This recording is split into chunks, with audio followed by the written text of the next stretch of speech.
Welcome to the Elevate Podcast, your resource for all things business, brand, and leadership. We are excited you have decided to join us today. Hey everybody, welcome to the Elevate Podcast. I am Robert Kalin, your host, with Tony Fresconi. What's up, everybody? Pumped to be here. Episode number 1, man. Episode number 1, man. It's an honor to be here with you. Before we get started today, I just want to plug our very awesome and generous sponsor, Creative24, for letting us use their studio space, and want to let you guys know about End of Youth, which is a end times thriller that they got coming out February 24th on YouTube, exclusively on YouTube. You're going to want to check that out. Yeah, and I've seen some clips. Trust me, everyone, you're going to want to see this. It's amazing. It's going to be free for everyone on YouTube, but we're gonna have more information on upcoming episodes of this podcast to tell you exactly where the private screening will be. So it's going to be awesome. Awesome. That's great. So, Tony, you and I haven't known each other that long, and here we are sitting in the Elevate studio doing a podcast. Right? Absolutely crazy how God works. So, I kind of want to just let people know who we are. Yeah. So could you just describe a little bit about our how we met? Yeah, absolutely. So Robert, you and I met, I think at church one day. I saw you, I think we shook hands. And then shortly after we connected at your coffee shop. And when you and I started speaking about things we were interested in around leadership, around brand, around business and entrepreneurship and all those things, it was just like a click happened, and It was like somebody was speaking my language. I don't want to speak for you, but if I've ever fallen in love with a man really fast, it was at that moment. But no, it's been such a blessing to learn more about you and what your passion is, and then from those early conversations, here we are. I was able to, come in and be your co-host. Yeah, dude. So I can't agree with you more. When we met and we were talking, it was like when you find somebody who can speak the same language as you and you're like, you just get it. It was almost like I had lost a twin. Right. It's yeah. like, oh, dude, this is awesome. Brother from another mother. That's right. Yeah. But you shared with me a story that was just so powerful, man. I really want everybody to hear this story. Absolutely. I think everybody needs to hear this story because it connects with every single person. Every single one of us is like, I don't know. So I want to know about, you have this thing called Leading with Heart. You're writing a book on this thing. You've shared this story with me. Explain to me what is Leading with Heart, and yeah. Well, everyone's got a story, right? I think as you get older and you get to know people, everyone has the narrative that they tell about themselves, that they share with other people. And so as I've gotten older, one thing I really have learned is that I want my story to be something that inspires other people. And I've had a lot of tragedies. I've had a lot of things happen. Mm-hmm. But how have I, overcome adversity, and how has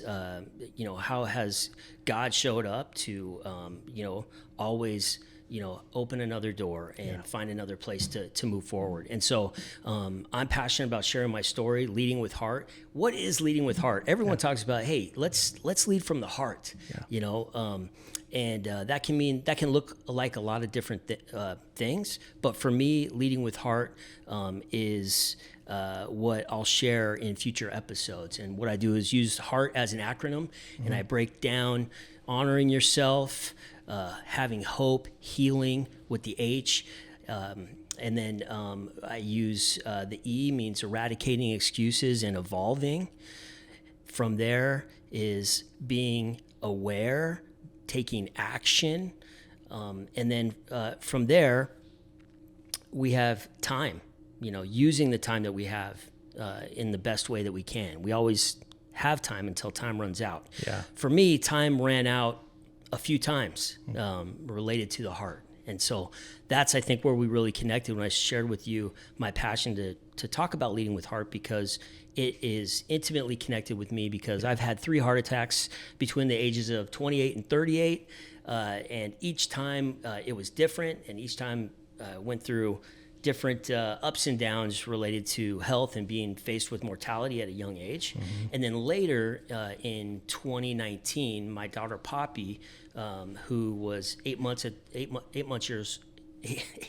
old at the time, she needed emergency life-saving open heart surgery. And so my story is really tying in my story of origin, overcoming adversity through these heart attacks as a young man, and then having a child have this rare heart defect. And luckily, because of where we live in the world, because of the medical care that we were afforded, she's alive today. Yeah. And so time has almost run out for me and my daughter, and but we're still here to talk about what leading with heart looks like. That's so good, man. Like what I think about when you share, when something happens to you, a lot of times we can kind of brush it off, but when it happens to your kid, that's right? like a whole nother level of like, I don't know, anxiety and pressure and, passion. Absolutely. I mean, when these heart episodes happened to me, first thing I thought of was, why God? Why me? Yeah. Right? And then when this happened to my child, it's like, take me. She's innocent. She's perfect. Let whatever she's experiencing, give it to me. Yeah. And so it's just those stark differences that as a parent, Right. Yeah. It's, there's nothing quite like having kids. Ultimate leadership, responsibility, right? Right. It's like having your own little team. Yeah. How many kids do you have now? You have absolutely. 2? So I have 3 children. 3 children. They're 11, 9, and 4. And that's Easton, Sailor, and Poppy. That's awesome. And and I'm been married 14 years to my wife, Rebecca. Cool. Yeah. And what's going on with Poppy today? Actually, today she had her annual cardiology appointment. So because of her heart, because of what happened, she'll have a cardiologist forever. Yeah. Just to keep an eye on things. But she's doing amazing. They actually told us today she can be seen in 3 more years because she's looking so good. That's so awesome. So that means, thumbs up. She's able to be a kid, do things. And of course, as a parent, you're always worried about everything. But yeah, she's thriving. I love that. Yeah. You guys, if you have just joined us, sitting here with Tony Frasconi, we're talking about leading with heart. In the Elevate podcast, we're talking everything business, brand, and leadership. And today we're really, actually for the next few episodes, we're really diving in deep to the leadership aspect of things, but also in the brand aspect of things, Tony, because, when I think of leading with heart, the first face that pops up in my mind is Tony, right? I mean, this is your brand, right? Yes. And tell me a little bit just about like, how did leading with heart kind of come up to you? Like that idea? Yeah. It's, I can remember the moment like it was yesterday. It was when Poppy was coming out of surgery, and the doctor came in, the surgeon said, hey, she made it through. Things are looking good. Why don't you come on into, the post-surgery room? And the first thing I saw was, of course, her with tubes coming out of her and, wires everywhere and this scar on her chest, or at the time the wound that was all stitched up that looked like a zipper on her chest, and I remember just feeling overwhelmed with joy that she was alive, but I couldn't take my eyes off of the flat screen heart rate monitor that shows a little squiggle. Yeah. And then, so I was just keenly aware of that visually, and just like you signaled there, I just was listening for that next beep, because in that moment I realized if there's a heartbeat, there's a chance. Yeah. And a chance not to just good, live, man. but to live a life worth living, to not just exist, but to thrive. And I think that pivotal moment happened for me because I was, I woe is me for all of my episodes, but once I realized that heartbeat represented so much, it tied in me being a man and a leader for my family, and also her living another second, another minute, another day. You guys don't miss that. I'm just going to take it back just a little bit. Don't miss that. Not to just exist, but to thrive. When you have a heartbeat, you have a chance. There's a lot of us out there who are struggling right now. Maybe it's in business, maybe it's in family, maybe it's in whatever it may be, struggling right now, going through a hard time. They need to hear that. Absolutely. You know, when whether you're on the top of a mountain and you're at the peak of your professional career and you're looking for the next mountain to scale, or you're at the very bottom and you can barely get out of bed and you're looking up at the mountain, one thing stands true. Yeah. You have a heartbeat. So good. And that's all you need to take that next step. And it just hit me like a ton of bricks in that moment. And after that, of course, we had COVID, and it just allowed me to, and as she was healing, and it allowed me to process a lot of what happened with me, and this grace that was provided through her life to just journal and reflect, and this leading with heart and finding your heartbeat and keeping your finger on the pulse. All those things just kept coming to me in such a powerful way. Yeah. And then I thought, well, how does one, if you're leading with heart, that's one thing, and that might mean different things to different people, but how do you lose your heartbeat?